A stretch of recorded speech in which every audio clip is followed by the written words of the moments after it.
Good morning, everyone, and welcome to the Level 1 Podcast. I'm DSP. Today is Sunday, the 26th of November, 2023. For a lot of people, today is the final day of an epic, long holiday weekend. So, sorry about that. Sorry that you probably have to go back to school or work tomorrow after having an amazing American Thanksgiving, Black Friday, and then standard weekend off. As you can see, it is snowing here in Washington. It's ridiculous. It just keeps coming down. Although the weirdest thing is that it doesn't accumulate at all. So it's kind of weird in that regard. All right, obviously, I'm exaggerating, but it's funny because we now have temperatures that have dipped dramatically. It is in the 40s every day outside, even sunny days. And at night, it gets into freezing temperatures. In fact, every day my wife puts out like a bowl of like saltine crackers and a bowl of water on the back porch in the hopes that we'll get some little woodland creatures to come by and snack during the day so we can watch them. And we do. We get all kinds of stuff. We get multiple kinds of birds, like little like chickadee style birds. And sometimes we get bigger birds like what are they called? The Steller's jays, and there's another kind as well, the flicker birds, I believe they're called. So we get those. And then also squirrels. Squirrels are huge. They come by all the time.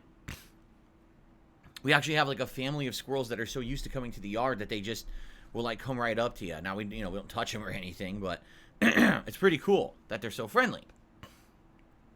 But anyway, it's getting so cold here that the temperatures are changing that at night what happens is when I finish with my streams, I go downstairs and I check the back porch. I bring the stuff in. I wash the bowls out or whatever for the day.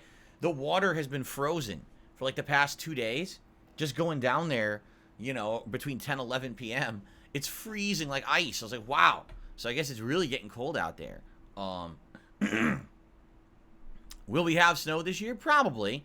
We probably will, although we don't have too much. Usually when we get snow here in Washington, it's limited to just a couple of inches. It's very rare that we would get more than just a few inches of snow. And typically, we would get it usually around Christmas time or maybe a month or two after, just very sporadically. It's usually not anything consistent. I come from Connecticut. That's where I lived for most of my life until I moved here about a decade ago. And out there, the weather's just ridiculous. Like ice, sleet, snow, constant freezing of everything. Everything just coming to a standstill. I remember one year, there was so much snow, they had nowhere to put it. They were trying to push it into rivers and lakes because there was nowhere else to put it on land. There had been so much snow. So definitely a different experience out here. And I wish you all the best. Those of you who are going back to school and work tomorrow, hopefully it's not too bad of an endeavor for you. And hopefully you didn't have inclement weather over the weekend. So today is Sunday, and you know what that means. Sunday is the day that breaks up all of my content, typically in the middle of a week full of gameplay. where we would do my React show. However, this week is kind of weird because we already had a React marathon, right? So, yeah, it is definitely a weird one, coming off of a Thanksgiving Day special, a React marathon on Friday, and now we're doing more reacting today. At least today we're doing something different. It's not advertisements like it was all day Friday. Instead, it's my normal episode of DSP versus the internet. So for those of you who maybe be tuning in for the first time, maybe one person, what is DSP versus the internet? Well, I have a sister channel that's not DSP Gaming here, but it's actually called DSP Reacts. You can find it at youtube.com/@DSP Reacts. And on this channel every week, every Sunday, I do a show called DSP versus the internet. What it is a show where members of that channel, people who have joined the channel officially with a subscription, nominate clips for me to watch every week. The highest level members, called Ultra members, were guaranteed to watch their videos. So, for example, I believe there's 8 videos this week that 100% we're watching no matter what. And then everyone else who's a standard member competes. Basically, they post up their stuff to a thread, and I put it into a playlist, and I hit random order.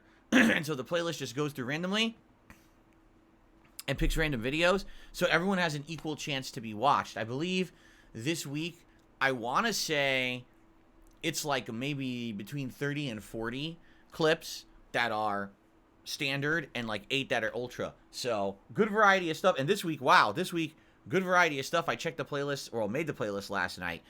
We still have a few leftover Thanksgiving things, which honestly, I'm not surprised. Remember that people started nominating clips as early as last Sunday. So obviously there's going to be some people who are nominating stuff with Thanksgiving coming up that week, not realizing, oh, the next show will be after Thanksgiving.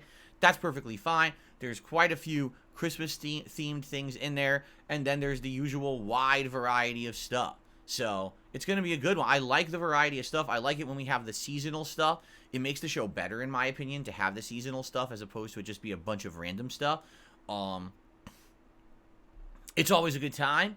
And also, anything that happens during this stream, meaning if we raise some tips or whatever, will count towards that stream, because as you know, I have like goals and stuff set, and if we hit a certain goal, I do a reward. Those will all carry over to the React stream. So, it's a good time. It's fun. 3 hours of reacting. If you've never seen it before, I hope you'll check it out over on the React channel. And later tonight, we're actually going to be continuing on, if you can believe it, with Starfield. Yes, I brought it back last week on Sunday night. We played it for 2 hours, made great progress, and people are saying that I'm pretty much right at the end. I might or might not beat it tonight. If I don't beat the game tonight, I'm absolutely beating it whenever the next time is that I play it. There's only about 3 hours of content left at max if it takes me a while to get through it. We're going to finish it. You know, thankfully, I get to see the end so that I can properly rank this game in my year-end series. So that's tonight. But what I'd like to do is quickly get you all caught up on everything else that's going on around the various channels, because there's content all over the place right now. And in fact, I'm getting comments on my videos about, oh, where is this, or when will this go live? So I want to clarify all of that for you guys, okay? And by the way, hello, Indead. Welcome back. I haven't seen Indead in a while. How you doing? Happy holidays. Okay. So, what's going on right now? Well, allow me to tell you. First of all, over the last week, I had several holiday events. The Thanksgiving Day event was a podcast and Modern Warfare 3 gameplay and a daily wrap. That's all live on this channel and has been since Thursday. Friday was the React marathon of the Adpocalypse 2.0, and this was various content. We had a special podcast. Then it was several hours of reacting to advertisements. 4 parts, each around an hour long. There was also a food video of me tasting Firehouse subs for the very first time. And there was 2 hours of Modern Warfare 3 gameplay per your votes and a daily wrap. So where is all that content? Where did it go live, and how is it happening? Well, the podcast, the 2 hours of Modern Warfare 3, and the daily wrap are all live here. They have been since Friday.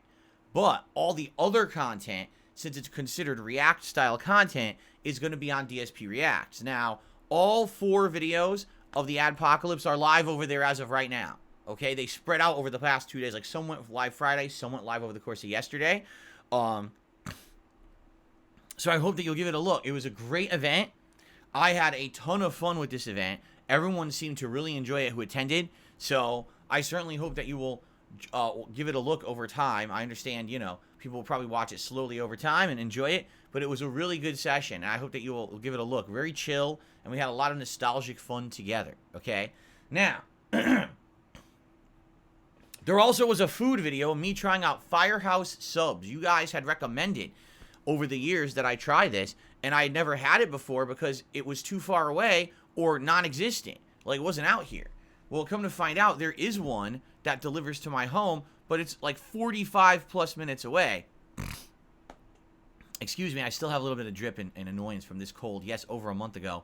Still suffering from this crap, but it is almost completely gone.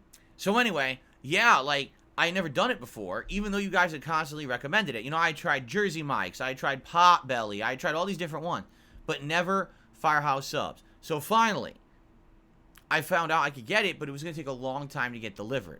But I ordered it anyway, all right? And I did a full half-hour plus Feasting with Phil episode of Firehouse subs, and it went well in my opinion. Like, for example, I loved the food, but there were a few drawbacks, especially because of the long delivery time. Some of the things weren't as good as I had hoped. And they did forget something, which actually annoyed me a little bit, that they had forgotten something with the sandwich. But anyway, it was a really good episode.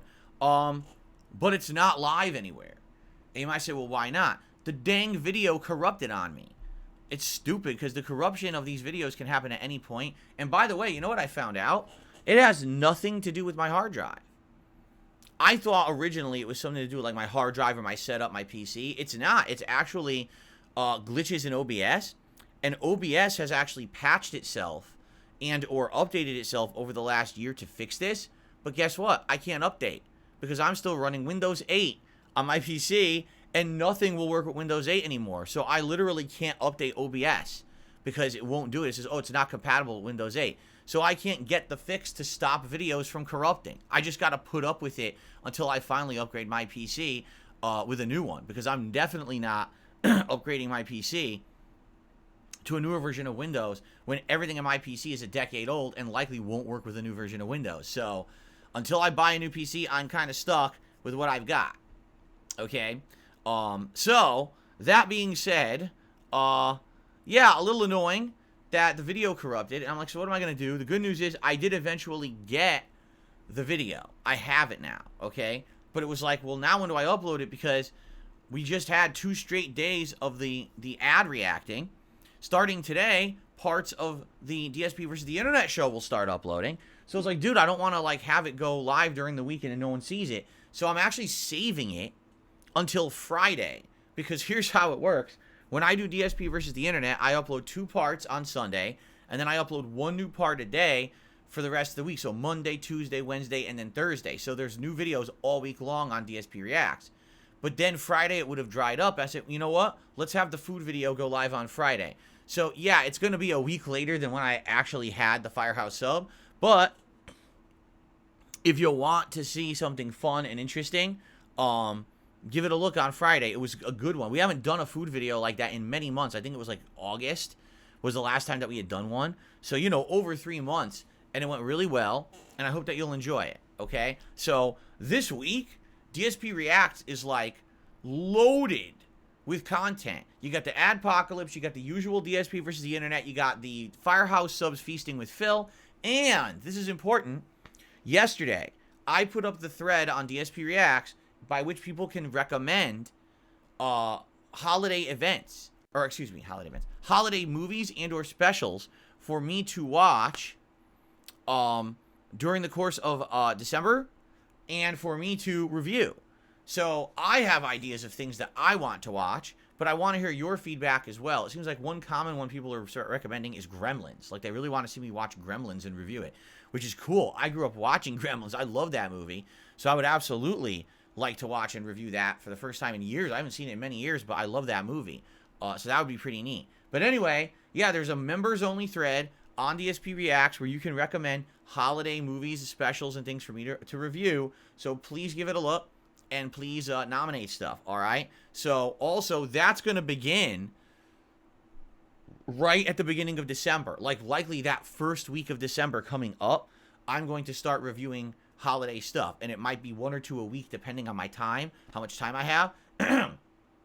So, expect that on DSP Reacts all month. So, good content, right? Good variety of content coming up on that channel. I'm actually being asked about what do I think about Invincible. So, here's the deal.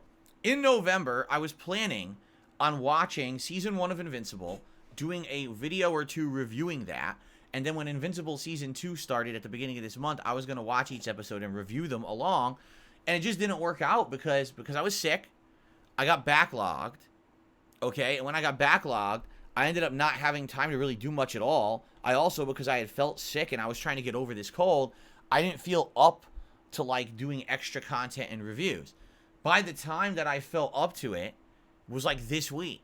And it's like, well, what's the point now? In fact, Invincible right now is on hiatus. Did you know that? Invincible Season 2 came out and went on a break. It's not coming back till next year. So what's the point of me reviewing it now, right? It doesn't even matter. So I was like, all right, I guess we'll just wait. And we'll see what happens. Maybe it'll be something that I'll do next year then. Kind of a bummer that it worked out that way. Kind of November, I had all these plans and they fell apart. But the good news is, December, I'm going to try to get caught up again. And I'm going to try to get back in line with everything that I want to do consistently. Okay? So, that's what's going on right now as of today. So that's now you know where all the content is and everything that's going on. All right. Today, like I said, after this podcast ends, we're all going to head over collectively to DSP Reacts for DSP versus the Internet. I will say this. I love doing this React content. I really do. It's fun as heck. It's variety. It's instead of me just doing games all day, every day, it allows me to do different kinds of stuff, and I enjoy it, but it definitely isn't nearly as popular as the gameplay that I do. So if you like the React stuff and you like the variety, if you like the reviews, you like the food videos, you like reacting every week to clips, you like the adpocalypse, you like all this stuff, please support it in some way. There's many ways you can support that channel, but the main primary way is to become a member or gift memberships. I stream once a week on the channel on Sundays, and those streams are important. You could support those streams with super chats, memberships, gifted memberships, tips. That's what helps the channel. The revenue for that channel is almost primarily streaming or memberships. I get like nothing of revenue on the videos. Why? Because most of those videos get claimed and or revenue shared with other people because I'm reacting to content. It all gets claimed on YouTube. So I get like no ad revenue on that channel at all. So if you like that React stuff, please consider supporting it in some way, okay? I really liked having that React channel this year. Absolutely, I did. I had multiple special events and things. It was really fun. I don't want to see it go by the wayside and be forgotten or become unprofitable. Admittedly, because I missed 1 week, no exaggeration, because I missed Halloween week, that channel is floundering. I lost a bunch of memberships that I haven't gotten back yet, and the momentum kind of stifled. So it would be great if you could watch and support the content on there if you like variety, okay?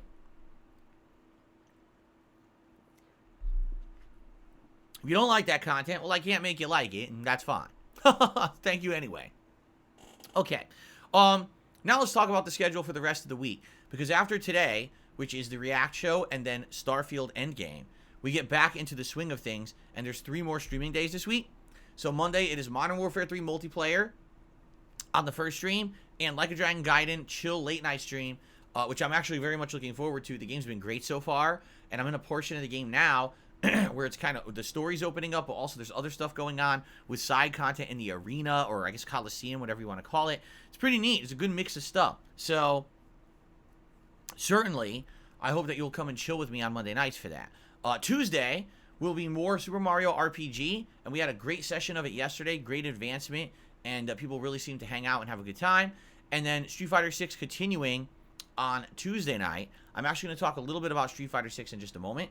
And then on Wednesday, more Modern Warfare 3 and more Like a Dragon Gaiden. I'm off on Thursday, and then next week we get back into the regular schedule where there'll be a Friday night that is Street Fighter, Friday Night Fights, and all of that. Now, what's coming up next?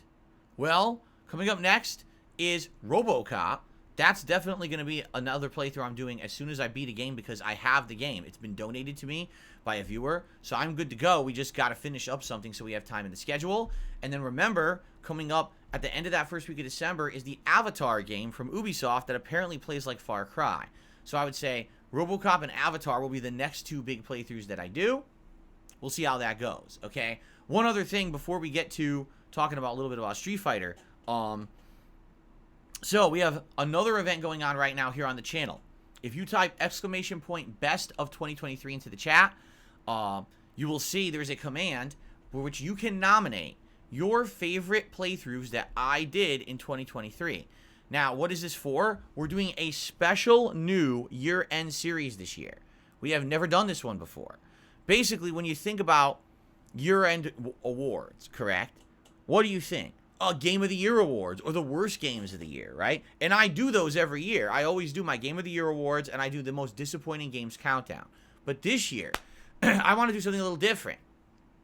I want to know what your opinion is on the things that I did this year. What were the absolute favorite playthroughs that you saw here on DSP Gaming over the course of 2023? Because here's the thing.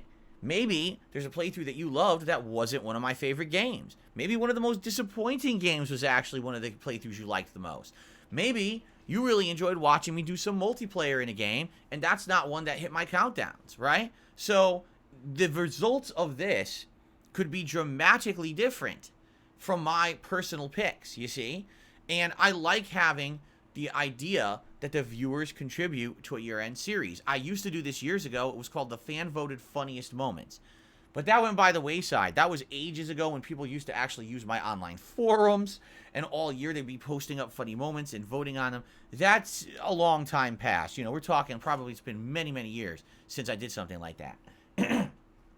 So rather than that, I would like to do this online nominations. All you have to do is go to that thread and post up your favorite playthroughs of the year. And what I'm going to do is take in all those suggestions, and in a couple of weeks, tally them up, see which was the most nominated playthroughs. And then we're going to do a poll that you guys are going to vote on, and that's going to be the series where we're going to count these down at the end of the year, what your favorite playthroughs were of the year, which will be really, really fun, right? So there you go. Excuse me. Now, in regards to Christmas, there's one other thing going on, okay? Every year I do an annual Christmas marathon.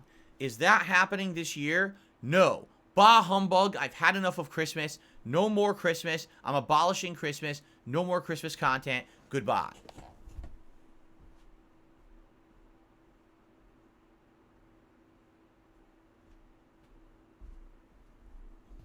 Okay, obviously, if you know me, you know that's complete baloney.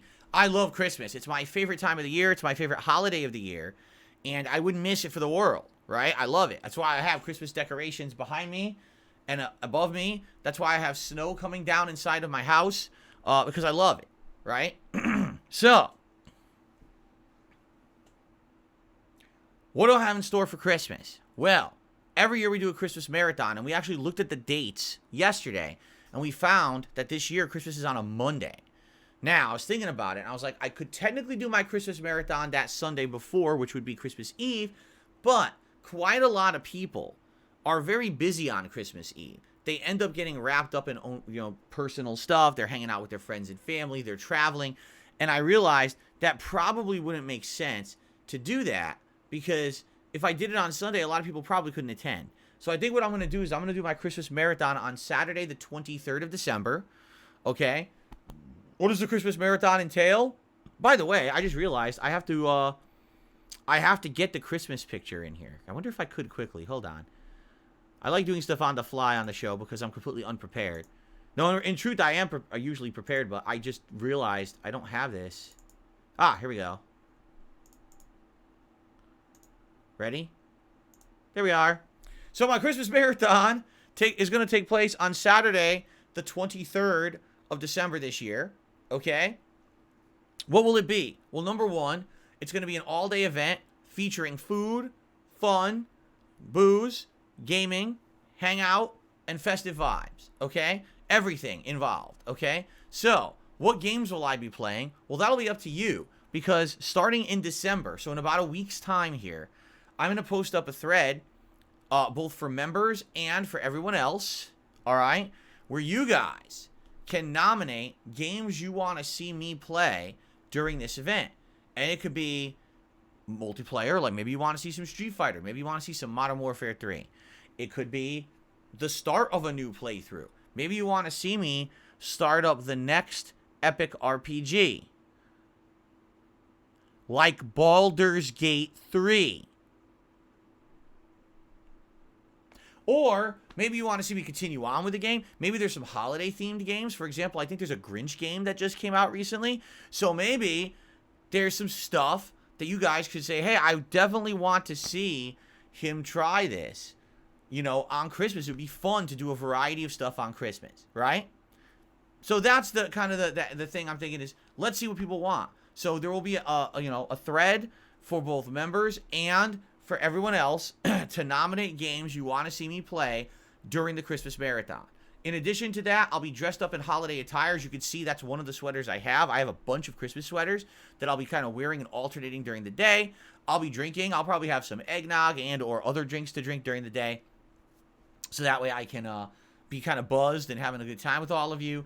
And yes, I'll probably be ordering some food that day. And in addition, I will likely have some kind of a Christmas treat. Usually I get something that's like a Christmas-themed snack or dessert. And I do like a live taste test of that as well. So typically, it's a very, very fun event that a lot of people show up to and hang out. It's a good session, and it's always festive, and it always, part of the season. It's an annual tradition I do every year, much like the Halloween event. That's why it sucked that I missed the Halloween event this year. So I would absolutely cannot wait for the Christmas event now, okay? So, it's coming, and you will be able to nominate games for it very shortly. Just wait about a week, and I'll probably have those threads up maybe like next week after the weekend or during the weekend, so you can start nominating games for that, okay? So, nominate your favorite playthroughs of the year. Nominate the games you want to see during my upcoming Christmas event. And please, if you're part of DSP Reacts, nominate the holiday-themed specials you'd like to see me review over there as well. Okay.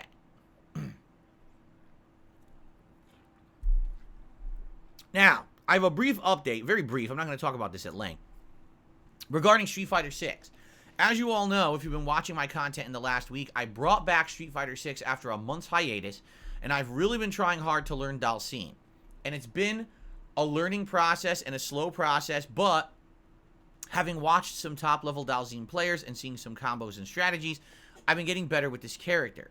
I'm trying to learn matchups. I'm trying to learn proper keep away.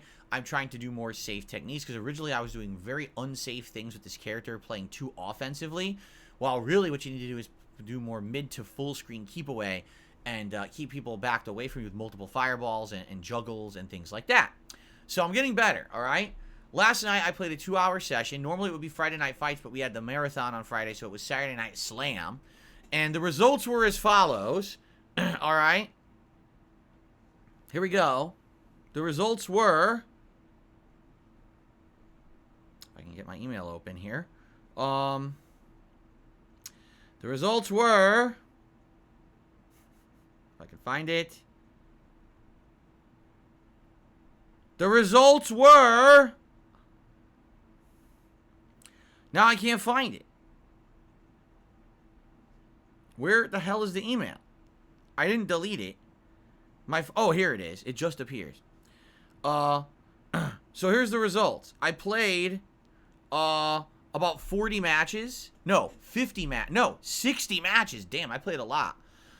27 wins, 32 losses. 46% win rate. That sucks.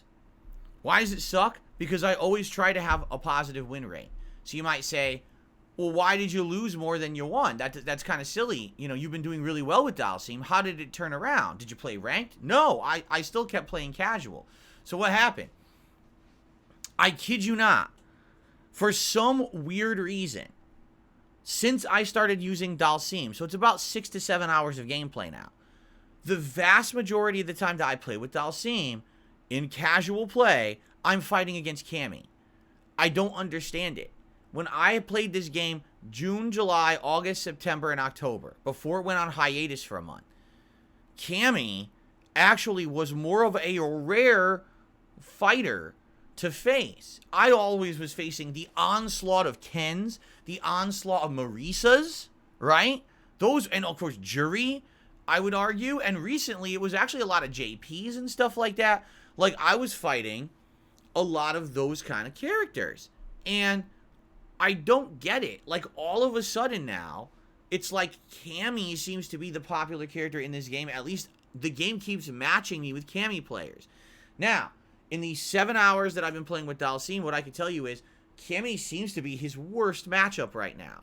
You know, most other characters, I can at least keep mid to long range, and I can find ways around everything to zone them and get them away. If they get in my face, I can usually find a way to interrupt what they're doing to get out of there or teleport out of there. But with Cammy, I'm no exaggeration. It seems like they built that character to completely counter and stuff everything that Dalsim has. Like, most of Dalsim's anti-air moves are almost foolproof or really good for trades, but against Cammy, just get stuffed constantly. Like, no matter what. She has a dive kick that I swear I can't stop it. It hits me every time, no matter what button I push.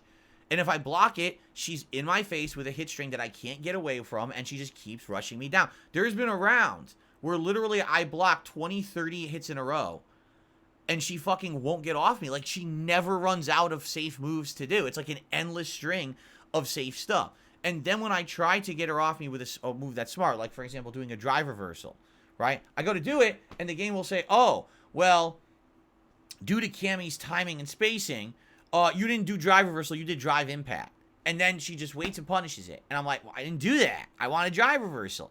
So it just seems to me like it really feels like that's a hard counter for Dalsim. Maybe I'm wrong, but, you know, being a 7-hour Dalsim player, that's my one bane right now. It's funny because other characters, it would be like Ken, right? No, Ken, I'm actually doing all right against Ken. My problem is this non-stop in-my-face rush down with Cammy. Now, maybe it's just that Cammy is the only character I've encountered doing this constantly, because I know Jury also can really stay in your face. And for example, yesterday I fought a DJ, and what's absolutely ridiculous, DJ, his meter burn fireball is a 2-hit move that goes across the entire screen. If you're doing a move with Dalsim, like let's say you're doing the standing roundhouse, which is the stretchy kick, his foot will go to DJ. The first hit of the fireball will hit his foot. You'll get knocked back, staggered. The second hit of the fireball will go across the screen and hit you from full screen. It's a 2-hit combo from full screen. Just like, what on earth? Right? What is going on? So, all that being said, it's wild, and it's tough, and he's definitely one of the hardest characters in the game to use. However, I feel that if I stick with it, and I feel that if I practice enough and I don't give up, that I will get good with this character. I'm not bad with the character. I'm not. It's just that I'm just definitely not good with him yet. Like I said, there's certain situations I don't know what to do yet. There's certain characters I still haven't even faced with Dalsim yet in 7 hours. I haven't fought them yet. It's weird. So, why did I lose more than I won last night? No exaggeration. Watch the matches, and you'll see in 2 hours, I probably faced 6 or 7 Cammies, and they all beat me. Every single one of them defeated me. They're all playing exactly the same way, and I can't find a way to get them off of me. So, it really seems like this is going to be the issue. This is going to be the problem, is going to be this matchup. Hopefully, I can figure something out eventually through playing over and over. I don't know what else to do. Like, I don't know how else to get better besides just to keep playing the matchup and trying different things. Or watching tech. And that's the thing. Like, I'm going to continue to watch Dalsim videos and really analyze when Dalsim fights Cammy and see what I can learn from that matchup. Okay? Anyway. So, the other thing that's going on, apparently there's people out there who are taking the identity of known players and trying to impersonate them. Now, I've seen this already. Like, we saw people trying to pretend they were LTG and stuff like that. But yesterday, one of the Cammies, their name was Free One Up. And I'm looking at the name, I'm like, that's exactly the name of Free One Up, the person who I played nearly 15 years ago when I was playing Street Fighter 4, I was one of the bigger YouTubers making content for Street Fighter 4, and he made content too, and we were known players on YouTube at the time, and we had this epic set where he challenged me to an online set and wanted to play against me. And I think I was Balrog and he was Bison, and it was a good set, and you know, it was like a challenge set. Since then, I literally haven't spoken to Free One Up. I mean, it's been like almost 15 years, right? But I figured for Street Fighter 6, probably a lot of people who used to play or whatever would come out of the woodwork to play again. So I was playing last night, casual play with Dalsim, and I run into a 3-star Diamond Cammy, and the Cammy's good. The Cammy was good. I'm not taking anything away from that Cammy. They were a good player. And I'm like, wow, okay. So maybe this is really Free One Up. And he's kicking my ass. I guess that's cool. He's good at the game, right? So I played him. I actually played him 2 sets. I think once he beat me like 5-1. But then we played a second set and I won 2-1. And I was like, wow, Free One Up. Come to find out, people left comments on my videos overnight. They're like, that's not really Free One Up. That basically what's happened is everyone has gone and tried to impersonate other people. And this person is not really Free One Up. That Free One Up plays on PlayStation. And this person was either playing on Xbox or PC because they were showing us cross-platform. And it wasn't them. It's just an impersonator. And it's like, what's the point of that? Really, I would love to know what's the point of taking the name of someone who has that name and is notable for it, right? And then, like, I don't even get it. Like, that player was good. That was a good Cammy. And I was like, so you're actually taking credit away from yourself, because obviously when people see that, they're going to think that's Free One Up playing. And it's not. It's you, but you're impersonating the person, so now you don't get any credit for your gameplay. You know what I mean? That's just bizarre to me, right? So here I am all along thinking, wow, Free One Up's pretty good at Street Fighter 6. He's kicking my ass with Cammy, and then come to find out it's not him, you know? Anyway, I've already said this. I'll say it again. I would love to play against people in Street Fighter 6 if anyone ever wanted to do like a challenge set or something, Free One Up included, because people are saying he's pretty good at the game and he plays on PlayStation exclusively. I would always be open to do that. If anyone wanted to reach out and contact me, you could easily DM me on Twitter. You could email me, darksidefil@hotmail.com. I'd be down for like a challenge run or a challenge set in Street Fighter 6. At this point, yeah, I've played the game enough. I definitely could use probably Blanca or Lily, probably some Honda, and at this point, I'd probably use Dalsim too. Like, I'd probably use those 4 characters. So there you go. So let's see what happens. But it is kind of disappointing because I got all excited. I was like, oh, I get to play Free One Up for the first time in like 15 years. This will be a cool match. And he whooped my ass, and I'm like, oh, he's really good at the game. He got very good with Cammy. This is cool. And then, oh, it's not him. I'm like, stupid, right? Really stupid. Someone impersonating him, right? So anyway, I will continue to play with Dalsim. However, until I feel like I've got the experience against all the cast and everything, I don't feel comfortable going to ranked. Because people keep saying, play ranked. And I'm like, how can I play ranked when I seriously, with Dalsim, I still haven't fought a Blanca. I still haven't fought, or I think I fought like 1 Guile, right? If I look at the cast, I'd be able to tell you more. But essentially, there's like half the cast that I've barely fought. Like, barely. And I don't know why. It just seems it's all Cammies in casual right now. And that sucks because I feel like that is really the worst matchup for him. I want to go to ranked. I really do. But what's the point of the first time? You're going to ranked to see your skill level. And you're having matchups for the very first time in ranked. And you're going to get spanked because you don't know what you're doing. Right? Keep in mind, Dalsim is always at a disadvantage. I have to kind of emphasize this. Dalsim is slow. Dalsim does not have insanely high combo ability.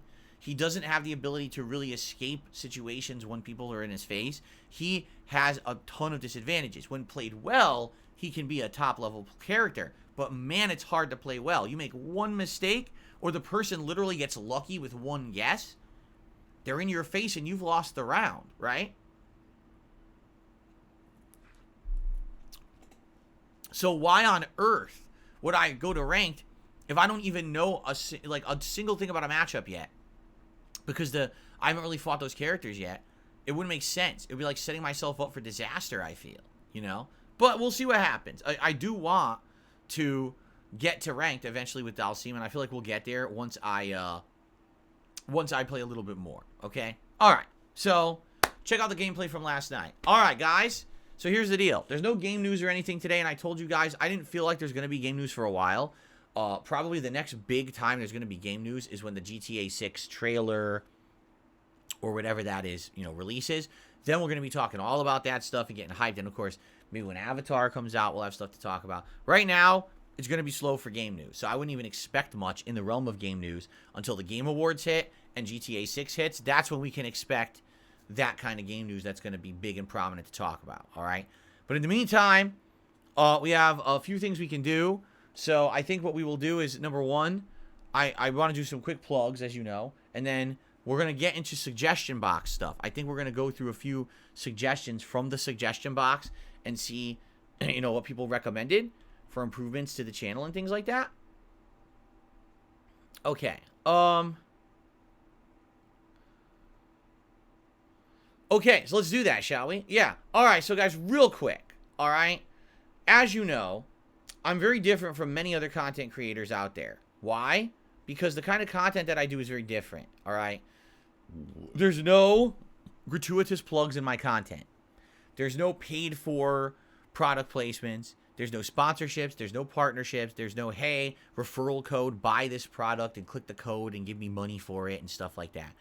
I am old school, all right? I'm of the impression that if you watch my content and you enjoy it, you will probably want to support it because you like that content and you want it to continue, so you finance its continuation through crowdfunding, okay? That's my model. That's how it's worked for me for the longest time, and I appreciate everyone who does support my content and that mantra, because I don't want my content to become paid-for content where it always says sponsorship, paid promotion included in this video. Here's a giant plug in the middle of my video, buy this. I don't want to have a podcast where the entire border of the podcast is plugs and junk blinking in your face so it looks like you're staring at some kind of an advertisement billboard. Like we've seen when I've seen some of these other people's fucking podcasts on this very show, or reacting to others in documentaries and stuff. You look at it, you're like, wow. So you know why they do their podcast, right? Because if it weren't for all of that, they wouldn't even be sitting there. They're only there for all of that so that, they fucking fill their pockets, right? So I don't like that. And you know that. I'm totally against that. No bullshit on this channel. Thank you to those who understand that and support this content, all right? If you like my content, there's many, many ways that you can support it. I would say today, the two major things that would really help, number one, I'm trying to get this channel to stay above 500 members. We keep hitting it, and then it keeps dipping below overnight. And this has happened, no exaggeration, I believe 4 times in the last week. We hit 500 members, and then we go below, and then we get above, and then we go below, and then we go above. So, 'tis the season, as they say. If you like this channel and its content, perhaps you would consider gifting some memberships to your fellow viewer. It's a way not only to help out me in the business, but also to help out everyone else around here of the community. I'm sure they would appreciate that, and I would really hope that by the end of today, we could get above 500 again. My goal is 510, but if we could just get above 500, that would be great. It certainly would be very beneficial, okay? And I would love to maintain that if possible. Now, the other thing is that my goal is to hit the tier 1 tips goal on every stream that I do, which is $50, okay? Sometimes we hit it, sometimes we don't. Sometimes we go above it, sometimes we don't even get close to it. It really depends on the game or whatever. I would definitely say, in regards to Sundays, like when it has the React day, and now I'm playing Starfield tonight, I'll be honest, I'm not expecting that much today. I'm thinking today's going to be a slower day when it comes to support, and that's okay. We've had a week where support's been great, so I'm not going to sit here and cry about it, if it ends up being a slow day, but certainly it would be great if it wasn't. It would be great if we could hit the tier 1 goal today, and if we could have all this extra stuff going on, getting some members and stuff. That'd be amazing, all right? And particularly when I start broadcasting over on the DSP Reacts channel, and we're doing the React show, remember that all that support goes towards that channel and makes my React content viable to do. So please consider when we go over there, maybe the same thing. Maybe give some memberships, maybe a tip. All that would help a ton over on that channel as well, okay? So that's all I'm going to say. I'm not going to sit here and harp about it. Maybe every once in a while during my streams today, I'll bring it up again. But I just want to get it out of the way. This is literally how I do business. This is not me. This is when you see all those misrepresentations of, oh, Phil is just constantly bringing this up. No, I'm not. It's a complete lie. What they do is they take the few moments that I do bring it up, and they make a montage of it and act like, because I brought it up 5 times over the course of 8 to 10 hours of streaming, that's like all I did that day, which is a complete and utter lie and misrepresentation for scumbag purposes. You know. It's pretty usual, right? So, anyway, that being said, thank you in advance to anyone who supports my content in any way. I really appreciate that. As of now, we don't have anything, but if anything comes in by the end of the podcast, I will do shout outs and answer any questions or anything that comes in via people who support the stuff. Okay? Sounds good? Okay. Oh, see, Chakak says, you'd be dumb not to bring it up on a consistent basis. How is that a bad thing? It's a business. Because you have to understand, not everyone who does my content like me is considered a lolcow who gets harassed by people constantly to try to get a rise. So here's the thing. If you haven't noticed, in the last few years, when people say bad things about me, I ignore them. I don't pay attention to it at all. I don't address it. I don't particularly bring it up. So what's happened is now they have to go out of their way to lie to say bad things about me because they don't get the reaction from me anymore. So they have to create slander in order to get any kind of attention on their content. So since I'm not going to specifically address anything anyone says about me that's negative, they will instead make montages that are completely misrepresentative and things like that. You know what I'm saying? They do it all the time. I mean, it's every day. I hear about it every day. I don't see it because I don't pay attention to it. But you're right. You know, today, what did I do? I did one plug segment. Probably by the end of this stream, this podcast, I'll say it one more time. I'll probably bring it up when we get to the React channel because there may be a new audience there. And probably every once in a while, I'll bring up how to suggest, you know, supporting that channel. Tonight on Starfield, I'll probably bring it up once or twice. So yeah, over the course of me streaming from 10:45 a.m. to, you know, past 9 p.m. at night, so you're talking, if you add that up, it's probably 8 to 10 hours of straight streaming. I'll probably bring it up 5 to 7 times, and it'll all be like maybe like 30-second mentions, right? Which I feel is pretty darn reasonable, okay? But that's not what they'll say. Instead, they'll just edit all that together and be like, haha, this is all he does all day. Did you not see the other 10 hours of content? No, they did, but they don't care. So, this is what I mean. I ignore all their bullshit. I ignore their nonsense. I'm not going to address it. I don't take the bait. That's why they really don't like me anymore. Because remember, they used to say that I was a lolcow, that I would take the bait all the time, and I would constantly be bringing it up. I would actually bring up, here's what they said about me, and I'd show it on stream, and this is bullshit because of this. I don't do that anymore. I don't care. They say whatever they want. Doesn't make it true, and you have to be an ignorant idiot to believe it. The problem is there's a lot of ignorant idiots on the internet who only want to believe negative stuff because they're dumb. I mean, they're just immature. So, there's nothing you can really do about it. It will always exist, but I ignore it. Okay. So it looks like we got one super chat, and then we're going to get to suggestions. It's from Score212. So thank you for the contribution. I know you don't watch wrestling. Did you see or hear about CM Punk returning to Survivor Series? Absolutely insane, trust me. No, I mean, I only knew about it because people were talking about it in my chat. Someone sent me like a $1 tip at the end of my Dalsim stream last night and was talking about Phil Pepsi Brooks or something like that. And I was like, wait a minute. What are you talking about? Isn't CM Punk wrestling right now? Because I was of the impression he was in AEW. And people were like, no, he left AEW and he's in WWE again. And I'm like, oh, okay. Like, I mean, being honest, guys, again, I just don't care. I don't watch pro wrestling. I haven't seen a single match since 2020. I've actually done my absolute best to unfollow all pro wrestling on Twitter. It's insanely hard to do so because even when you unfollow all the trends, Twitter's AI algorithm is so bad, it auto-generates the trends again based on your previous viewing. So because years ago I used to watch wrestling constantly, it keeps trying to put wrestling into my feed on Twitter, even though I don't give two shits about it. I don't want to watch it. I don't care about who's doing what. I really don't. I just couldn't be less interested. Been there, done that in my life, moved on from it years ago. But it's just so dumb that they try to force it down my throat. Now, I'm not saying you bringing it up is forcing it down my throat. I'm just letting you know, I just really don't care. It's funny because 10 years ago, right, I was a giant fan of CM Punk, right? When he was in WWE, I loved this guy's wrestling. I loved how he was supposed to be like the rebel there, speaking out and doing things and, you know, speaking against Vince McMahon and stuff like that. And then I haven't done the wrestling commentary show literally in 9 years. I haven't done a single episode. It's been retired. I don't watch wrestling, so I just don't care. I just don't give a shit. There's no reason for me to even know about this because it doesn't affect me in any way. But I understand people get excited. Oh, Phil used to talk about wrestling. Yeah, 9 years ago I did. You're right. It's a long time ago. It's kind of like, to this day, people still say, hey, Phil, when are you bringing back Cooking with the King? Right? Can't wait till you see your next recipe. Dude, I haven't done Cooking with the King since like 2010. It's been 13 years. You're still waiting? It's a little long time to wait, don't you think? Like, I'm not doing that. I don't do that. I'm not going to do that, right? Like, you're still waiting for that. It's not going to happen. I'm not going to be doing Cooking with the King. I'm not going to be bringing back wrestling commentary.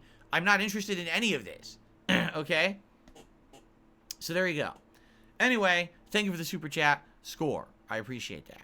It also looks like a tip came in. So we'll shout that out, and then we'll probably do suggestion box.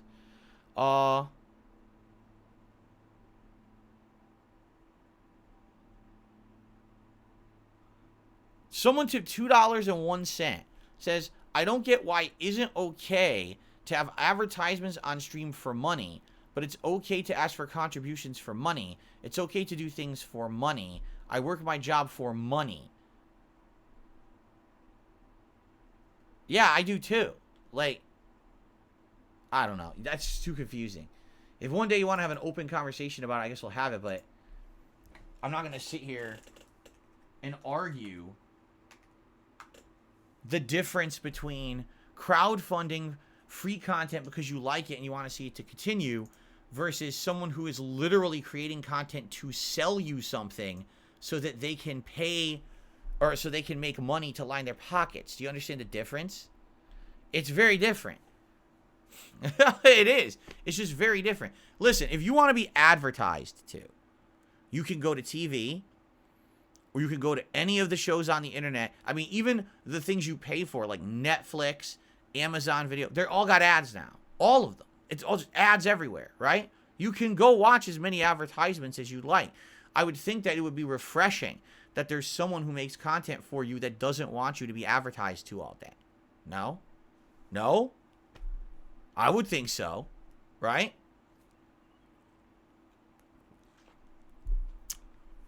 You know, it's a necessary evil to have ads on content. If I could have no ads on anything, no ads on the streams, no ads on my videos, of course I would do that. I don't have enough, viewership to do that. I just don't. I need to have some of that. It is supplemental. If I could turn it off, I would. I don't like ads just like you, But if I can avoid being a shill and pushing crap down your throat that, you don't care about, I will. It's sad, you go to watch something, like, for example,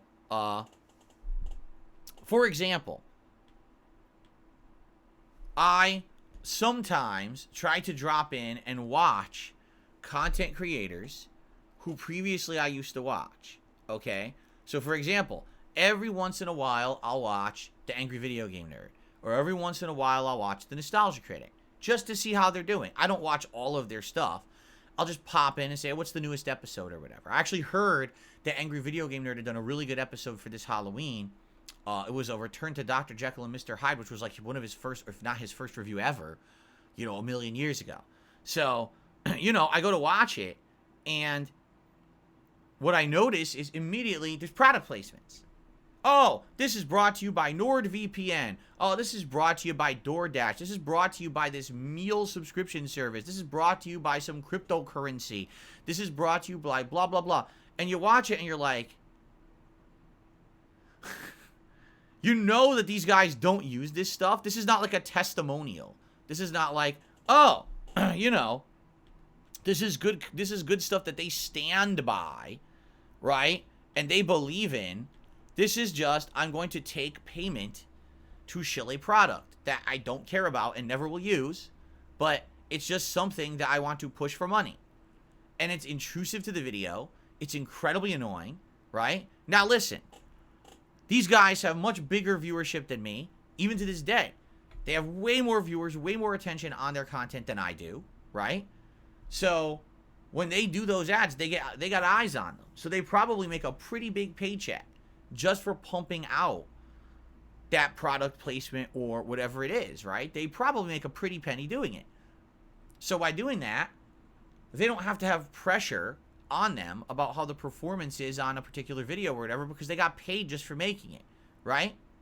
But the quality and the feeling of it being genuine is completely left at the door when it's a shilled product placement. I'm sorry, it just is. For me, anyway, that's my personal feeling. It's like when I watch that, I'm like, I hate this video now. Like, even if the video is good and the content is good and it's funny, the fact that you had to watch this fake product placement. There's enough fake shit on earth. We don't need to have people who used to be genuine on the internet doing this for passion and for fun to now, I made a video today to push NordVPN. Oh, by the way, there's also something in that video you might enjoy, but please get NordVPN, you know? I don't want to do that. You know what I mean? So, yeah, that's just my feeling, and that's my opinion, and that's my philosophy, and it works. It has worked, and it continues to work, okay? So, you know, if you disagree with that, and you think, oh, that's just part of the business, they're making the bag or taking the bag or whatever, that's your prerogative to say that or to judge it like that. I see it completely differently. I've been making content for free for 15 years. Why am I now going to start shilling products to make ends meet? It doesn't even make sense, right? It doesn't. You now become, when you shill products, okay, you now become beholden to those companies. You understand that, right? Like, now you have to watch what you say and do. You have to be sure that you don't accidentally do something that's considered risque, because now, oh no, you might lose a sponsorship if someone deems something you said irresponsible or, you know, not in line with their own beliefs or whatever. You can't be honest, you can't be genuine, and you can't be yourself. Genuinely, people who do this stuff all the time usually are characters. And what I mean by that is they play a role or a character, because that way they can always say what they said and did was the character, not them, right? You can't be honest and real doing that kind of content, because God forbid you say something that's not in line with the company, and now the company's pissed at you, right? And oh, they dropped me, and now I lost money and stuff like that. Bullshit.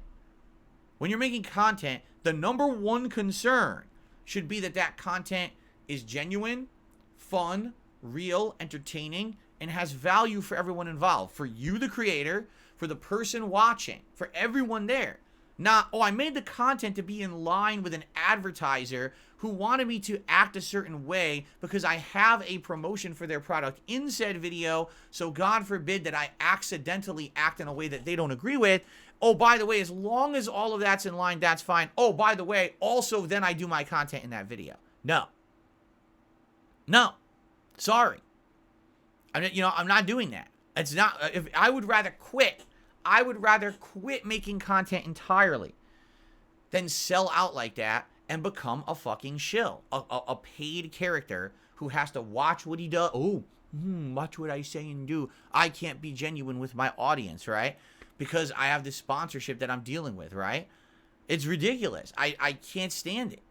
I just cannot stand it, you know? So that's the deal. And that's the thing, with the hate element out there that I have, that if I were to get sponsorships, which I get offered all the time, no exaggeration, indie games are always looking for someone to play them, and they'll pay you for it. They feel that even getting a few hundred to a few thousand people watching their unknown game is worth it, and they'll pay you decent money for it. They'll offer you hundreds of dollars. They'll say, hey, if someone downloads the game, you'll get a referral bonus and stuff like that, right? All the time those are offered, right? So I do get these offers, and also products too. I get, and of course it's not products anyone's ever heard of, but I definitely get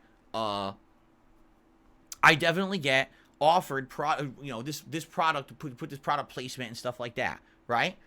But again, what would happen is I would get those sponsorships, right? And I would probably have them for a bit, and then what would happen is, as you know, trolls would then go and probably do the same hate campaigns that they did over 2 years ago against me.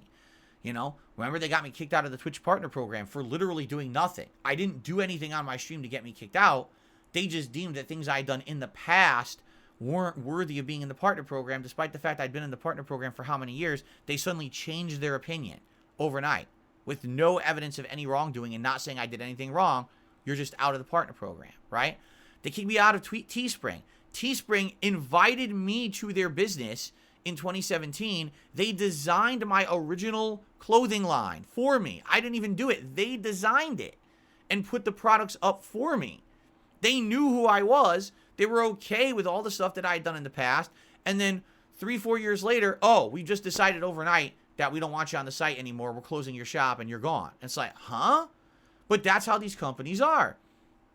So why on earth, right, would I go out of my way, change my content in a way that I don't want it to change, that I would become a paid shill, and I'd have to be so careful, about what I say and do in my content that I don't upset someone to be dropped from a sponsor, just so that my trolls would go ahead and hate watch all my content, nitpick things I say and do, create these unfair montages that aren't representative of who I am as a person, and or use things from 10 plus years ago that I don't do anymore and act like that's who I am today to try to get me kicked out of those sponsorships. You would be opening the biggest can of worms, right?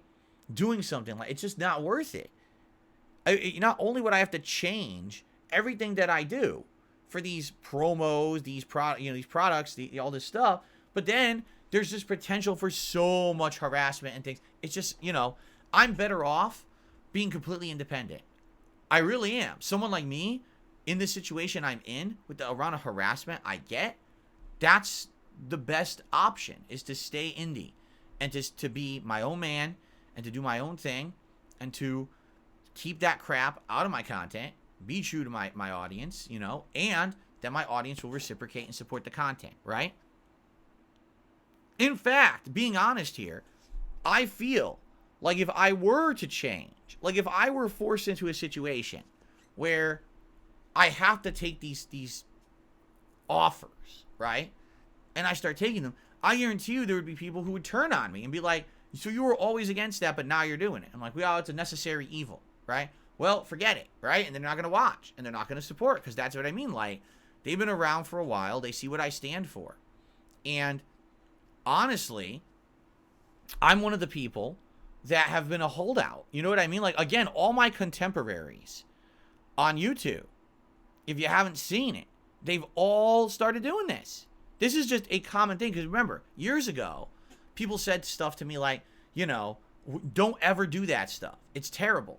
Now everyone does it, and it's like, it's commonly accepted. It's just common that you go on a YouTuber's channel or on a stream, and there's all these product placements and offers and promotions and referral codes and all that. It's just a common practice now, right? Didn't used to be. Really, it was the opposite. It was the rare thing when someone would do that. You know what I'm saying? But now it's like, well, everyone just does it. This is how people make their money. They take the bag and they run with it. So that's fine. It's accepted. Well, what happened? So I didn't change. I'm the holdout. They all change, but that's okay because it's them. But if I had done it, again, because I'm held to an unfair standard being a lol cow on the internet. So if I changed to do the same thing everyone else did, I'm the hypocrite. I'm the one who's, it's not fair. Right? How dare you? And everyone turn on me. And then you would see I guarantee you'd see all these video montages. DSP, the complete hypocrite. Here's the history of how all the years he said he didn't want to do it, and now he's doing it, right? So right now people say, so you talk too much about crowdfunding. Don't do it as much. Well, if I don't do it as much, then I don't make a living. Okay? Well, then don't do the crowdfunding. Instead, do the advertisements, the product placements, the shilling. Okay, I'll do that. So I'll add it. Oh, DSP, the hypocrite. Now he's shilling after all these years he said he wouldn't. Do you understand? So I'm just going to be true to myself in reality. And this is the ultimate truth of the situation, is that in life, okay, there's only one person who is the authority on you, and there is only one person who you actually have to answer to, and that's you and yourself. That's it. Right? Who gives a shit what anyone else outside says? There's so much white noise out there in life, in the world. People saying and doing, whispering behind your back and publicly saying nasty things. Who cares what people say? Just be true to you. As long as you feel like what you're doing is the right thing to do, and you feel like you're doing something positive, right? And, then that's fine. And, that's how you go through life. And that's my philosophy is my goal is to every day come here and make positive content for all of you. Make a living without hurting people, right? That's really the goal.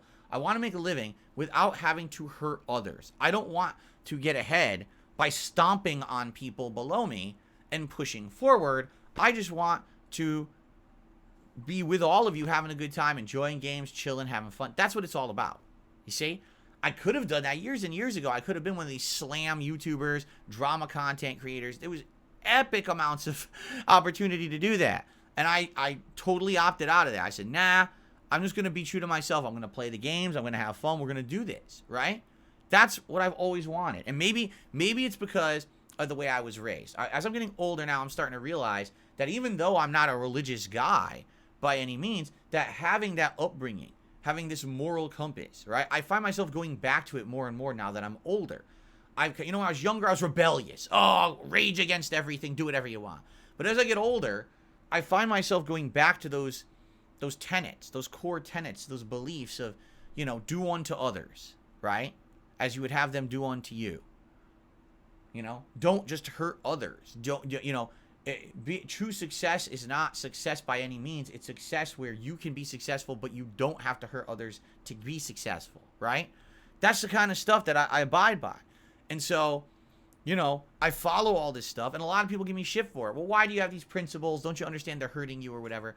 Well, you may say that, but here I am 15 years in, and I'm still here, right? And my content isn't full of shilling ads and crap, and I'm still able to get by. And yeah, there are some days that are slower days, and I mention it. And there's some days that are great days, and then I don't mention it at all, right? So what's the big deal? As long as we're all having a good time and enjoying the stuff I put out, then why does anyone give a crap, and why is anyone criticizing, right? Because they want a reaction. They think that sitting there and misrepresenting and being gross and being toxic is going to get a reaction. It's not. I don't care. I will be here. I will be here on streaming, every day that I choose to, until I choose to no longer stream. I will make videos for YouTube every day that I choose to, until I choose to no longer make videos for YouTube. Do you understand? I'm not going anywhere. I've been here for 15 years, and I will continue to be here for as long as I so choose. And then the day that I choose to retire, I will retire. Nothing anyone says, does, or anything is going to change that. They can't. They've tried. They've failed. Nothing's going to change it. Okay?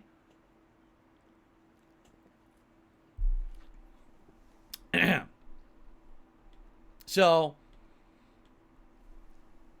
there you have it. That's my philosophy. So when you ask me all these questions about this stuff, there you are. And the funny part is then you get a troll, like for example, this person did a super chat and says, I'd rather watch an ad than be asked to donate. You just donated. You just donated. I didn't ask you to, you just did. So you just literally did the biggest hypocritical thing you possibly could have done. Right? You're full of crap. And that's the truth. No. Most people would rather willingly contribute to something they like than be forced to do something they don't want to do. That's the truth. It's an active choice to be generous because you like something you were already given for free versus being forced to do something against your will with absolutely no option to not do that. It's a big difference. SD Chargers did a super chat, said Fallout 3 and 4 for the next long-form RPG Melee build. I don't think so. Number one, Starfield, we just played and it wasn't so good, right? Number two, they're apparently doing a Fallout 3 remake, correct? I'm almost positive that this is happening. It was leaked this year in those court documents. So it would be pretty silly, I feel, to do a Fallout 3 redo now, if they're about to redo the game and it's going to be all new graphics and everything, right? What I would say is, let's see what happens, because here's how this always happens, okay? People nominate games for me to play during the Christmas marathon, right? Typically, I play a few of them, and a few of them end up being good, and then people want to see playthroughs of them. This is literally how we played Fallout New Vegas, Skyrim, and Oblivion in the last 3 years. This is exactly how it's happened. So, I wouldn't be surprised if games get nominated, we play them a little bit during the Christmas marathon, and then they end up being, games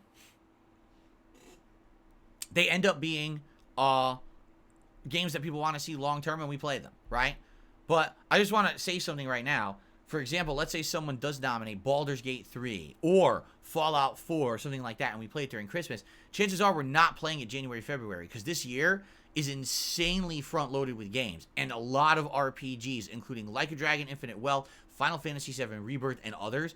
I don't see a possible way that we could be doing a playthrough like that when we have those other crazy games going on. So, if anything, those might be games we play, we like, and then we determine, okay, we'll play those later in the year when the things are calming down with RPGs. Okay? That's what I'm thinking anyway. So, okay. But anyway, thank you, SD Chargers, for the super chat.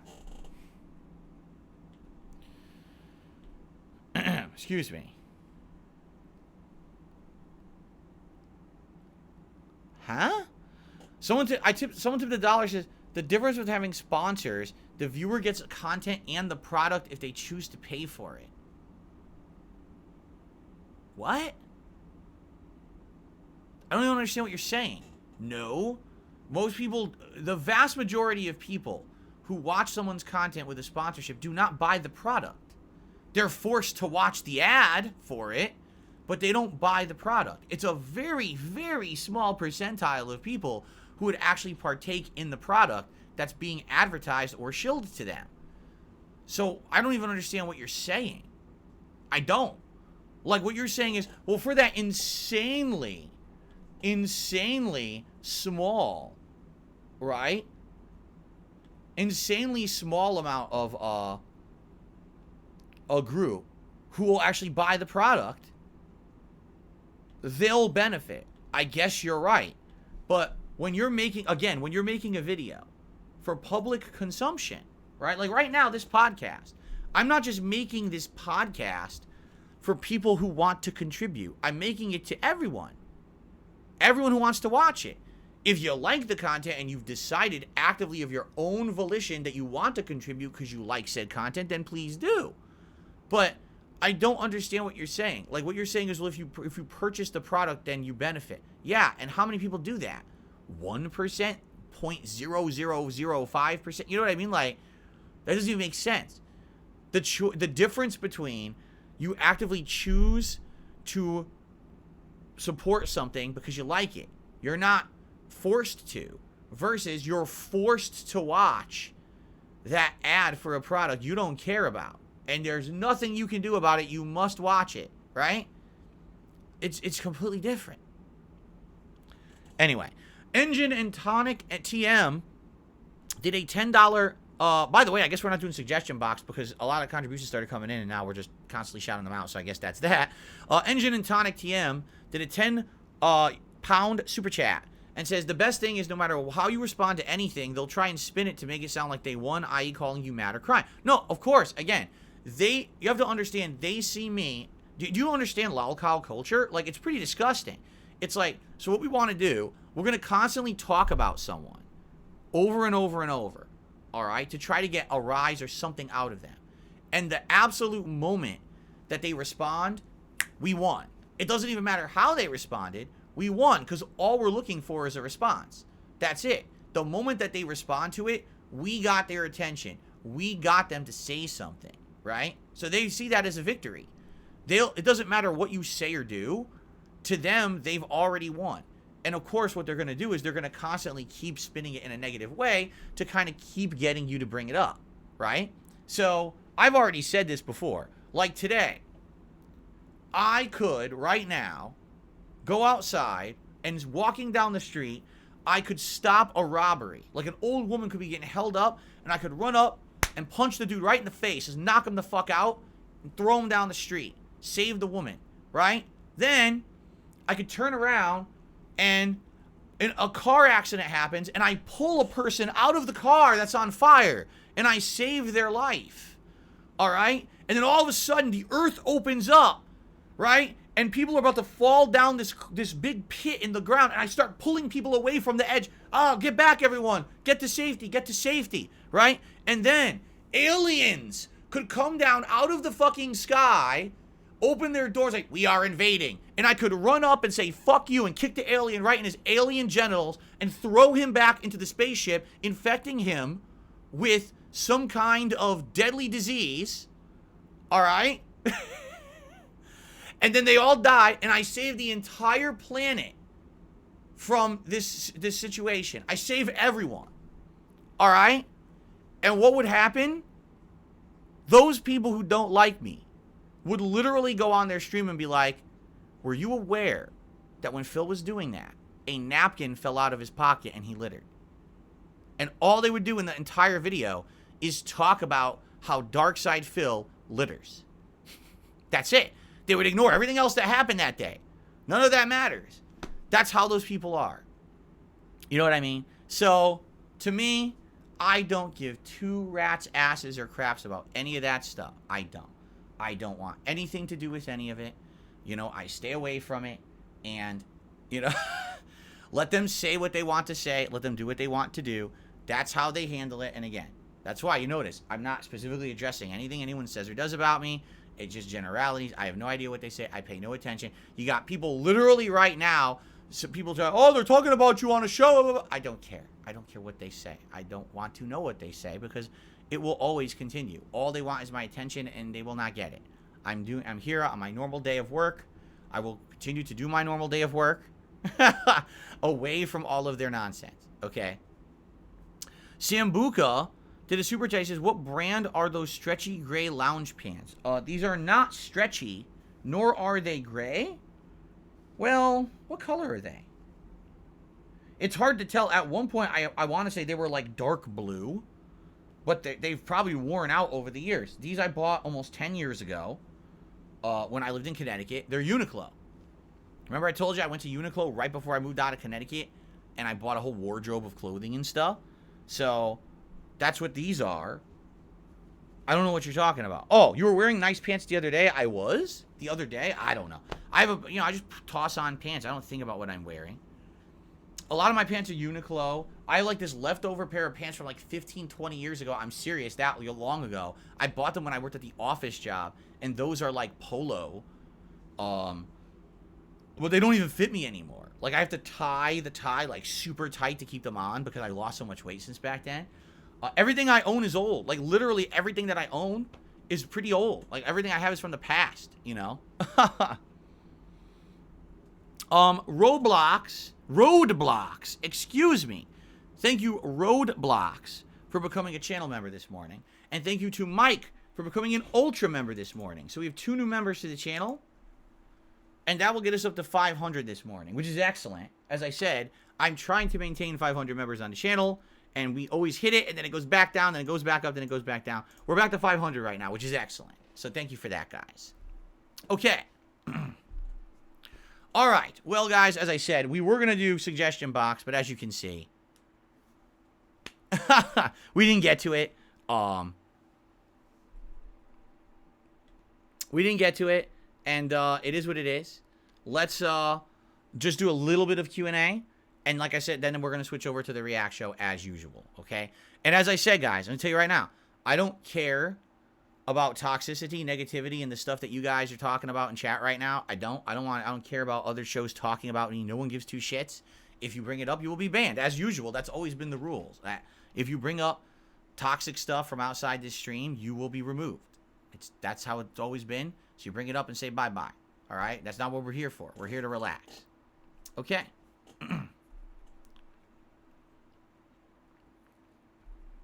So, if you'd like to ask me a question, please tag me in the chat. That's DSPGaming.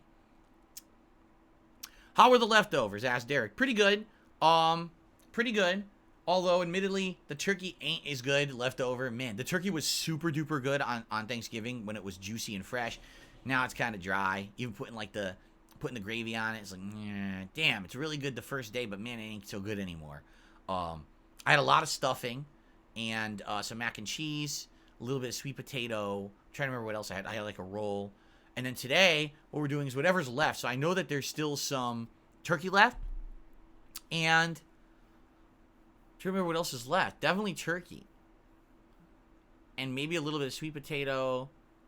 I think most of it's gone, though. Today, we're opening other stuff. Like, for example, We have another can of cranberry sauce we're opening. We have stovetop stuffing my wife's going to make, and we're going to have new gravy with that. And also green beans. So we're going to have that with whatever's left over. So probably a little bit of turkey and other odds and ends.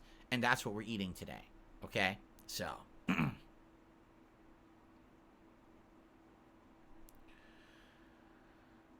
No, I haven't seen any new shows or series or any of that lately. No, I have not. Nothing like that. No, I don't have any advice to anyone starting a new YouTube channel because modern YouTube is so ridiculously different than what it used to be back in the day. But I've always had one piece of advice I give to everyone who's starting up with content creation in general. Okay? This is the advice I have for you. From my personal experience anyway. If you're going to make content of any kind, doesn't matter if it's gameplay, doesn't matter if it's like a hobby that you want to cover, maybe it's a commentary channel, whatever it is. Be sure that what you're doing is fun and meaningful to you when you start it. What I mean by that is I feel like there's a lot of people who get into content creation and the whole reason they do it is because I'm getting into it because I'm going to hit that grind and I'm going to be a YouTuber, I'm going to make money, I'm going to be a streamer, I'm going to be an influencer. Like, this is the point, right? This is the absolute point of me making content, right? That's exactly what we're doing it for. I don't feel like that's a good reason to get into it. And here's why. What if you fail? What if you work your ass off, right? And you make content and everything, and you just fail at it. So then what happened was, you busted your ass, and you got nothing out of it whatsoever, okay? And let's be honest, if you go into it with that mentality, chances are that the content may come off more as, oh, made for this reason, rather than genuine. When I started making content 15 years ago, all right, there was not even the option to monetize it. You couldn't monetize gameplay. There was zero opportunity for me to make any money on a video I put on YouTube. It was just for fun.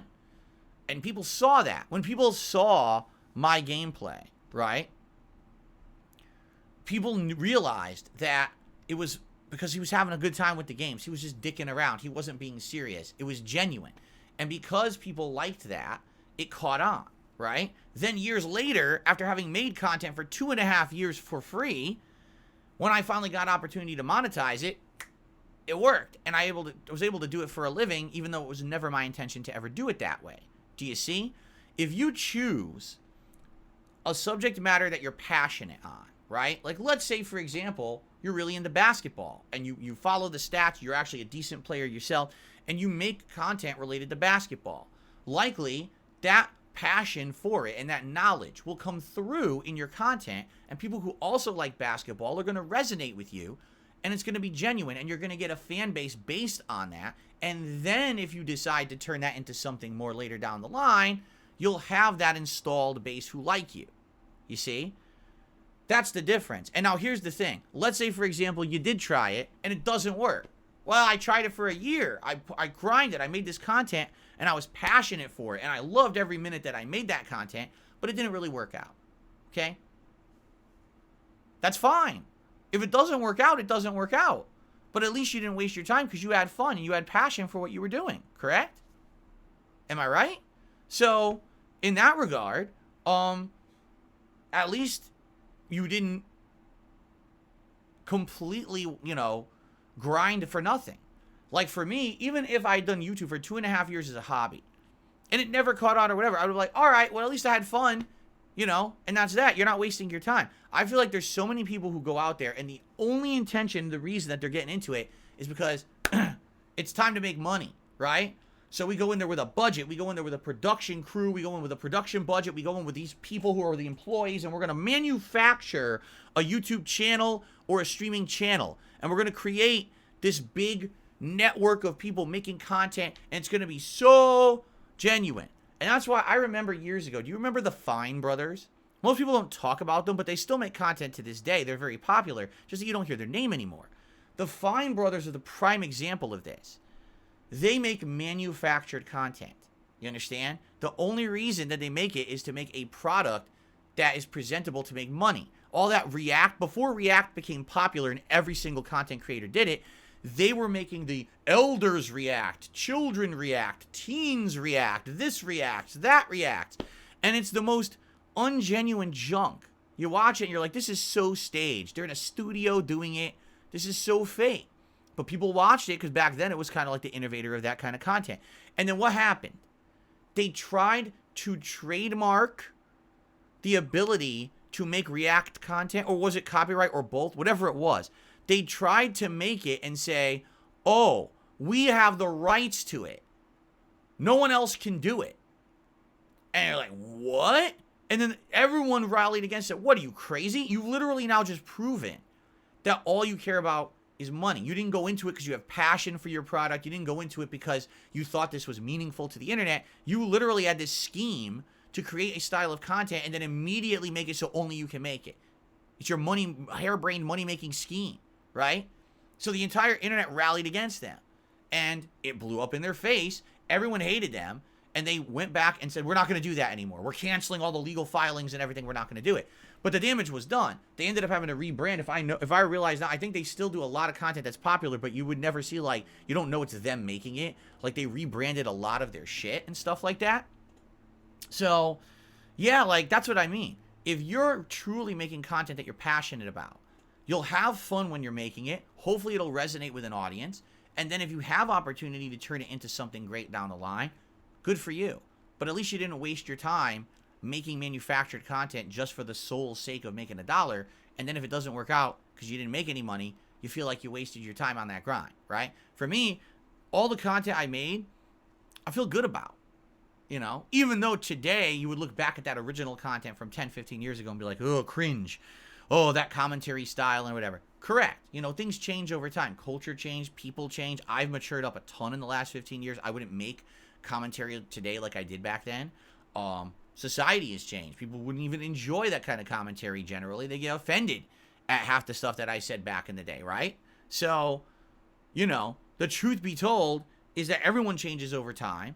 But of all the stuff that I've done over the years, I would be very hard pressed to even find something where I said, wow, so something that I just did was very harmful or, you know, not meaningful to me. There was a few times, like I told you guys, probably around 2015, 2016, my content I felt was starting to get stale and I wanted to mix it up. That's why I started DSPGaming and I started to diversify my content at one point, right? But in general, I'm totally okay with all the content I've ever put out. Not once would I say I only did this to make $1. No. I did it because I like games. I wanted to do a playthrough. I wanted to hang out with you guys. You know, it was all organic thing. And I just so happened to also make a living doing it because it all worked out that way. And that's, to me, that's like the ultimate success story. Because not only are you enjoying what you do for every day, but you're making a living doing it too. Right? And not a lot of people get to say they do that. You know? Oh, I got to go to work today and I got to grind and everything. I've been there. I had a million jobs in my life that were all either retail jobs, fast food jobs. Hell, I even had multiple office jobs where I felt underappreciated, you know, misused, right? Not utilized to the best of my abilities. Had to do a bunch of shit that I hated, and it was all for the almighty dollar, right? But to say that you don't have to do that, that eventually you can turn something you have passion for into your job, that's the ultimate success. You know what I'm saying? And that's really why I had issue with like guys like Turkey Tom saying, oh, 10 years of failure. It's like, but it's not. It's success for me. Maybe it's failure to you because you feel like I could have been more successful, made more money, and been bigger. But to me, it's the ultimate success because today I make the content I like. I have an audience that likes it, that supports it, and I don't have to sell out. That's better than the alternative to me. I could be twice as big, 3 times, 4 times as big as I am now and hate what I'm doing.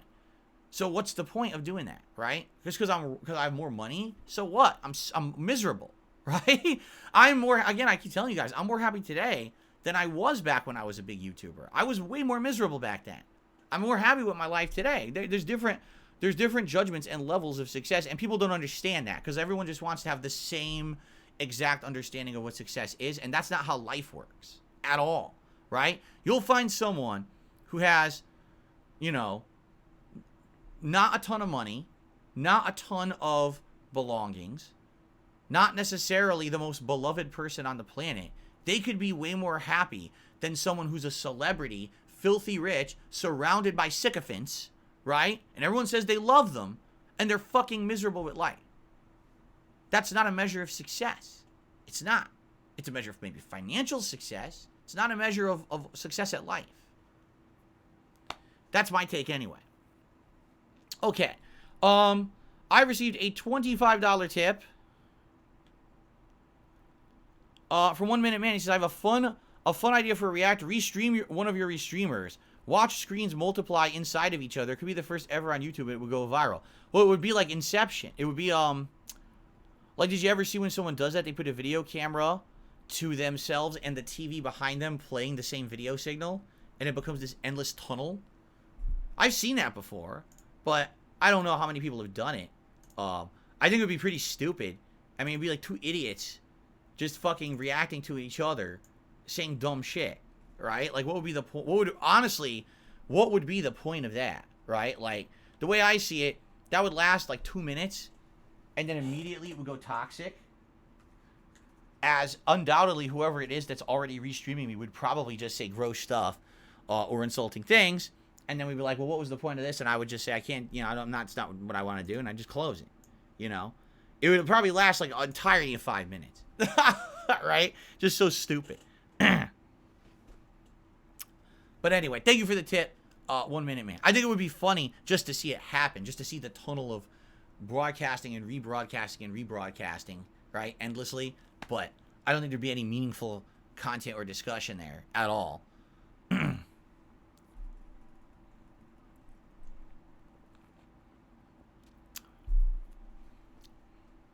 Tubs, that's not the case at all. He says, with most marathons, you don't like us nominating long RPGs. That makes total sense. Why are you changing your mind with the Christmas Marathon and Baldur's Gate 3? Every year for the Christmas Marathon, this has happened. Don't you remember? This happened with Fallout New Vegas. It happened with Skyrim. And then last year, it was both Oblivion and Fallout 3, and people picked Oblivion over Fallout 3. This is almost, basically, it's almost like a tradition now. It's like a holiday tradition that every year during the Christmas Marathon, we end up sitting down and doing that stuff, you know? So, it just only what I would say is it would only make sense that that's the time to maybe do something like that, to try a game and see if it works, and if it works, then we play it later. The thing is, like, I know I can't play it, like Baldur's Gate 3. There's no way I can play that by the end of this year or early next year in any capacity. There's too many new games coming out. There's, you know, and they're RPGs. That's the other problem, too. Like I said, I really feel like today, there's just so many RPGs constantly coming out, and everyone wants me to play them all. Like, guys, I can't. If every game I play is 40 to 50 hours long, we don't ever finish anything. And that's the challenge today as a creator like me who does variety, is to try to balance these insanely lengthy RPGs with everything else when I never get to finish them, right? It takes forever. Like, dude, it takes me 2-3 months to get through an insanely lengthy RPG. So, it's a challenge, but we'll see. You know, again, I just announced that people will be able to start nominating games. I don't have the threads live yet. Like I said, those threads are going to go live first week of like December, and we'll see what people start nominating. So, okay.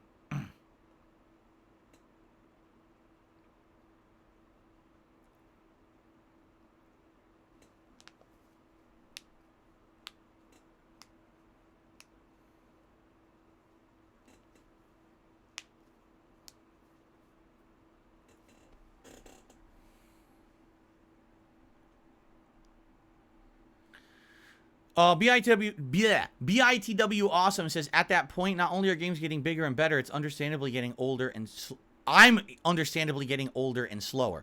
No, in truth, I enjoy games more playing them at a slower pace and taking my time with them. I do. When I was younger, you got to remember, when I was younger and I would do a playthrough, I would push through that playthrough within a few days. I would say, oh, it's time for the hot new RPG. I'd be done with it in 3 days. Because I would just play the living hell out of it. Push through it. I wouldn't do side content. I wouldn't do optional content. I wouldn't look for hidden items. Instead, it would be get through the story, get through the story, get through the story. Done with it in 3-4 days. On to the next game. Right? And that worked for the old days of YouTube and that style of content creation. But it does, I don't feel like it does anymore. If someone wants to sit down with the game and enjoy a playthrough, they actually want to enjoy a real playthrough. Not someone just going crazy trying to beat it in the minimum amount of time.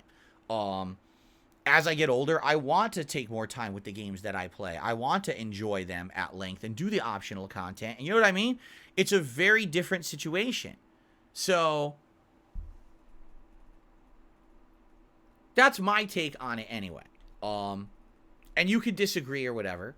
But I do feel like as I get old, I've changed. And I feel like I've changed for the better. I really do. I feel like I've completely changed for the better. You could disagree. Maybe you like the old style content better, where I just rushed through everything and I played a bazillion games fast. But I don't want to do that. So how am I going to play?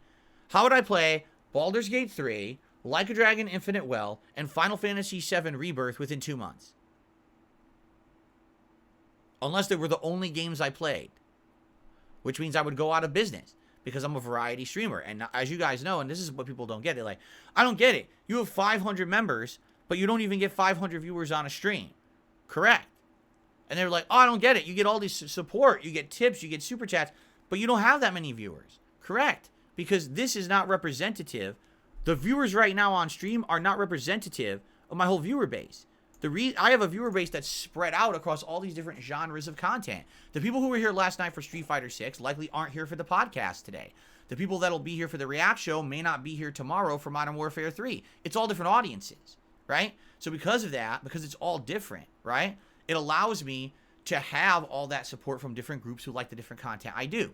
If I said, okay, we're only going to play Baldur's Gate 3 for 2 months, I would lose 80% of my viewership. No exaggeration. They would be like, well, I'm not going to watch Phil anymore. All he's going to do is play an RPG. I don't like that. And that would be an end for me. I know my audience, you know.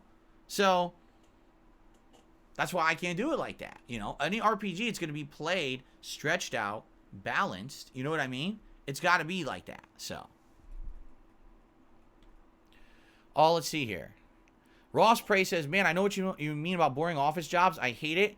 I have no idea what career I even want. It's very difficult. Yeah, it's tough. It's tough out there, too. Because then you think you found it, and then something happens and changes. That's what happened when we were with the helicopter company. At one point, I was happy there. Well, I was literally happy. And then the whole company changed. Oh, we're reorging. We got bought out. We're changing. Everything's different now. New management. Everything's run differently. And then one day, you're being told you're a great employee. And the next day, you're told, we don't need you anymore. You're laid off. You're like, huh? That's how it works with those companies, you know? That's the worst. I've been there, man. I hear you. Jeremy Kyle says, you look more healthy now than you did when you were younger, because I am. Like, no exaggeration, all right? I'm much healthier when it comes to what I eat. I've lost a ton of weight since when I was younger, right? My back is much better. My legs are much better. My health is much better. I would guarantee you, like, my blood pressure and everything is probably much better than when I was. Back then, I used to both eat unhealthy and drink constantly. Like, nonstop. Every day I'd be drinking. I was an alcoholic, right?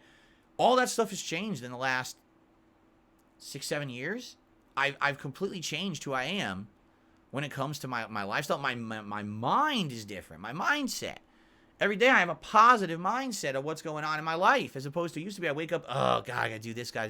Now it's like, yes, a fresh new day, a new opportunity to take on cool stuff and fun stuff. That's how I feel now. It's very refreshing and different than how my life used to be. The only bummer is I'm older. Because I'm older, I don't have as much energy. I don't have as much stamina.